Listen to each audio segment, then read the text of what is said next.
అందరికీ నమస్కారం. మన జీవితంలో కష్టనష్టాలు వస్తుంటాయి కదా, దానికి కారణం గ్రహాలననుకుంటాం. నిజంగా అవే కారణమా, లేకపోతే మనమేనా? అసలు మన తలరాతను డిసైడ్ చేసే ఆ పవరేంటి?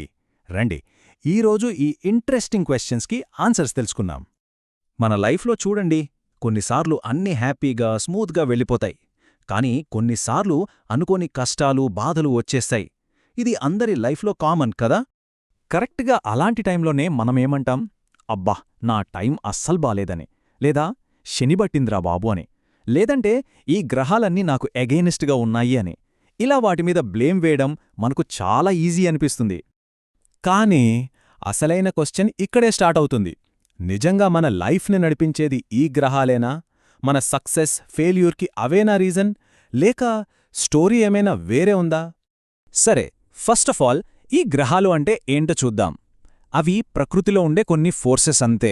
ఇప్పుడు చూడండి, పౌర్ణమి వచ్చినప్పుడు సముద్రంలో అలలు ఎలా పైకి లేస్తాయో అలాగే వాటు ఎఫెక్ట్ మన బాడీ మీద మైండ్ మీద కూడా ఉంటుంది. కానీ ఇక్కడ మనం గుర్తుపెట్టుకోవాల్సిన ఒకే ఒక్క ఇంపార్టెంట్ పాయింట్ ఏంటంటే, అవి మన కోసం డెసిషన్స్ తీసుకోవు, అవి మన లైఫ్ని బిల్డ్ చెయ్యవు. మరి అలాంటప్పుడు మన లైఫ్ని నిజంగా బిల్డ్ చేసే ఆ పవర్ ఏంటి? అదే జ్ఞానం. అంటే మన అండర్స్టాండింగ్, మన వివేకం. సింపుల్గా చెప్పాలంటే మనం ఆలోచించే విధానం. ఇదే మన లైఫ్కి అసలైన ఫౌండేషన్ వేస్తుంది. ఇక్కడో మంచి కంపారిజన్ ఉంది, గమనించండి. గ్రహాల ప్రభావాన్ని చీకటి అనుకుంటే, జ్ఞానమనేది సూర్యుడిలాంటిది. ఎంత పవర్ఫుల్ థాట్ కదా ఇది. ఇది ఎంత నిజమో కదా. ఒక రూమ్ ఎంత డార్క్గా ఉన్నా ఒక్క చిన్న లైట్ వేస్తే చాలు, ఆ డార్క్నెస్ అంతా పోతుంది. సేమ్ అలాగే మన లైఫ్లో ఈ గ్రహాల వల్లొచ్చే నెగటివ్ ఎఫెక్ట్స్ ఎన్ని ఉన్నా సరే, జ్ఞానమనే ఆ ఒక్క వెలుగు చాలు వాటన్నిటినీ ఈజీగా తరిమికొట్టడానికి. అందుకే అంటారు, ఎవరి దగ్గరైతే జ్ఞానమనే సూర్యుడుంటాడో వాళ్ళని ఏ సిచ్యువేషనో ఏ గ్రహమో ఏమీ చెయ్యలేదని. ఎందుకంటే వాళ్ళకి చీకటి అంటే భయముండదు, వెలుగు దారి చూపిస్తుంది. సరే, ఈ పాయింట్ని ఒక చిన్న ఎగ్జాంపుల్తో ఇంకా క్లియర్గా అర్థం చేసుకుందాం. ఒకే టైంలో ఇద్దరు వ్యక్తులు సేమ్ ప్రాబ్లంలో ఇరుక్కున్నారనుకుందాం. ఇందులో మొదటి వ్యక్తి ఏమంటాడంటే, అయ్యో నా టైం బాలేదు, ఈ గ్రహాలు నన్ను వదలట్లేదు అని డిప్రెస్ అయిపోతాడు. కాని రెండో వ్యక్తి ఎలా ఆలోచిస్తాడంటే, ఓకే, ఈ ప్రాబ్లం నాకు ఏదో నేర్పడానికే వచ్చింది, దీని నుంచి నేను ఏం లెసన్ నేర్చుకోవాలి అని పాజిటివ్గా ఆలోచిస్తాడు. చూసారా, డిఫరెన్స్ అంతా వాళ్ళ థింకింగ్లోనే ఉంది. సో ఇప్పుడు మనకే అర్థమవుతోంది కదా, ఈ ఇద్దర్లో ఎవరు ఆ ప్రాబ్లం నుంచి బయటపడి లైఫ్లో ముందుకు వెళ్తారని. ఖచ్చితంగా ఆ కష్టాన్ని ఒక ఆపర్చునిటీగా చూసిన ఆ రెండో వ్యక్తే కదా. సో దీన్ని బట్టి మనకు తెలిసేదేంటంటే, గ్రహాలు మనకు జస్ట్ సిచ్యువేషన్స్ను క్రియేట్ చేస్తాయి అంతే.